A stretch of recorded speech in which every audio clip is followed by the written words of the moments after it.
Episode 3 of Love for Illusion starts at the king's interrogation chamber, with the crown prince surprising us all with how he intelligently handles the case involving Guy-Ra.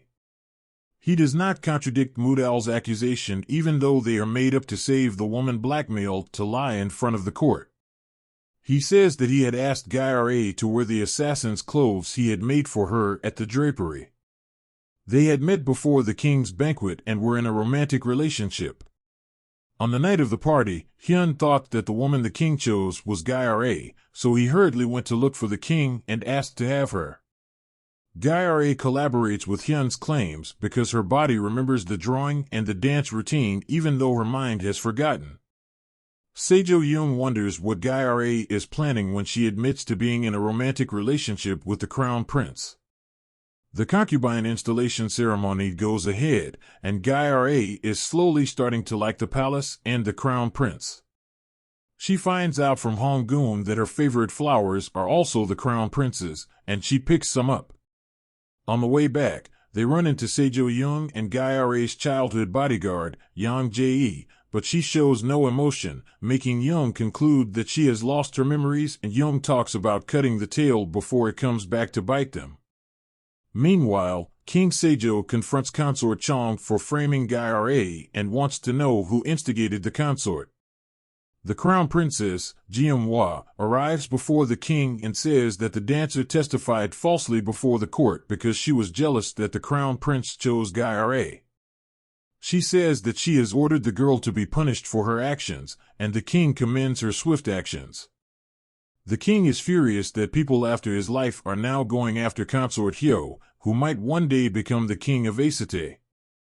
At the mention of Guy-Ra becoming the queen, Jeon-hwa's reaction is full of hidden rage.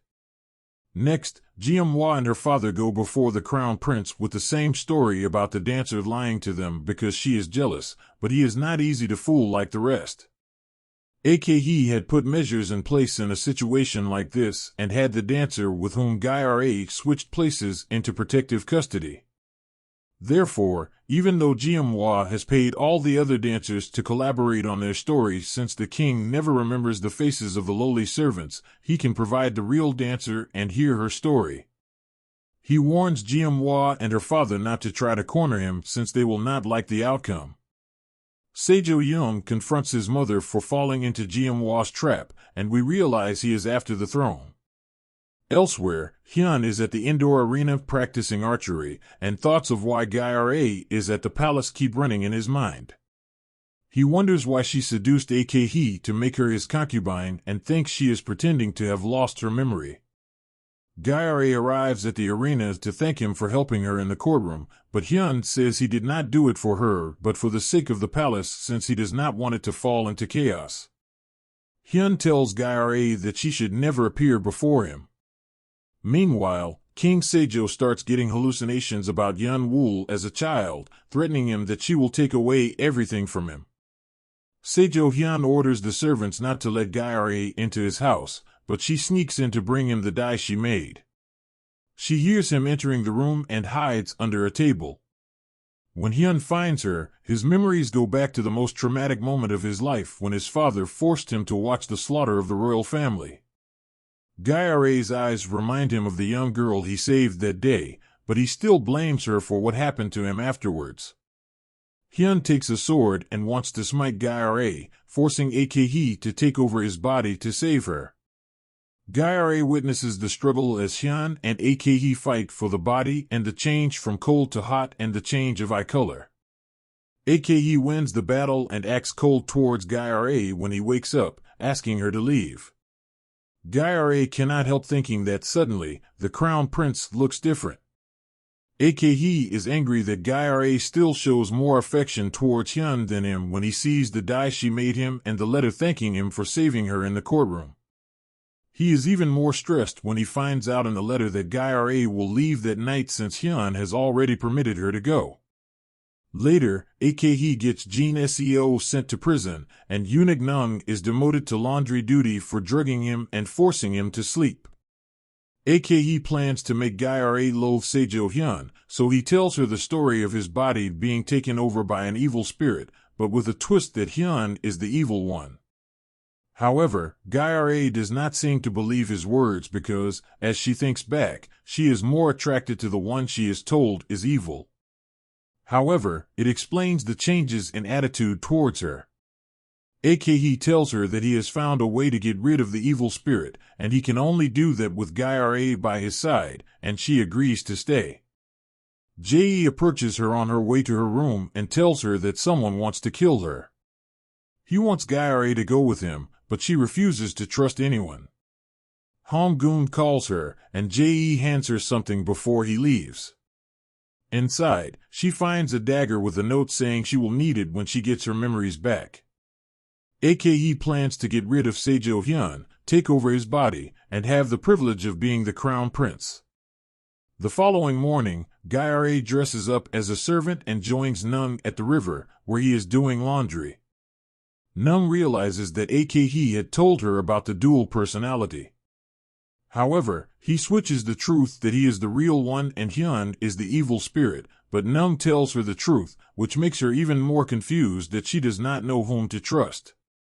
Nung asks for her help, making sure Ake does not do anything to harm Seijo Hyun. Later that night, Ake visits Chung Ta and asks him to help lock up Seijo Hyun. Chung Ta hesitates, and Ake threatens him, and he agrees to lock up Seijo Hyun in a ritual called Bonghamsul, which involves crashing an evil spirit with a divine power to lock him away. Chung Ta asks Ake to bring an object that harbors the crown prince's energy, write his name, and call out Chung Ta. Chung Ta asks him not to meet with Gyare since feelings of love weaken him, and Bonghamsul will be unsuccessful. Nung sends Gyare to see Chung Ta and asks her to help save Seijo Hyun. On the way, she sees Ake leaving Chung Ta's place as Nung had predicted. Once she arrives, Chung Ta immediately recognizes her eyes as those of someone who has lost her memory, and it seems Chung Ta has something to do with it. Chung Ta thinks that Gyare's visit is to ask about memory loss, and she immediately says she has nothing to do with it. Gyare realizes that Chung Ta can help her, and she begs for her help, but Chung Ta says she will think about it and sends her on her way. Meanwhile, Ake finds Seijo Hyun's precious possession, does as Chung Ta had told him, and then waits for her arrival. Someone attacks Gyare while in her room and tries to kill her as the person had previously told her. Fortunately, Chung Ta, who has come to help with her memories, coincidentally helps her deal with the assassin before heading to the Hall of Spirits to complete the ritual with Ake.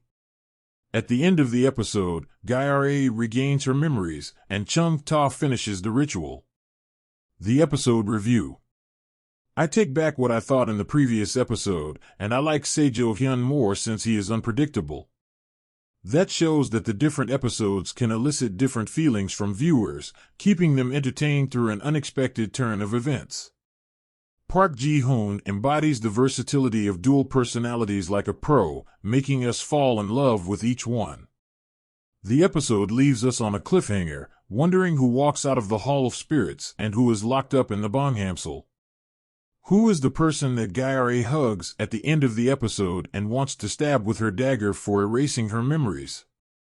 Now that her memories are back, will she start to pretend to get her revenge, or will she leave the palace? What do you think happened during the Bonghamsul?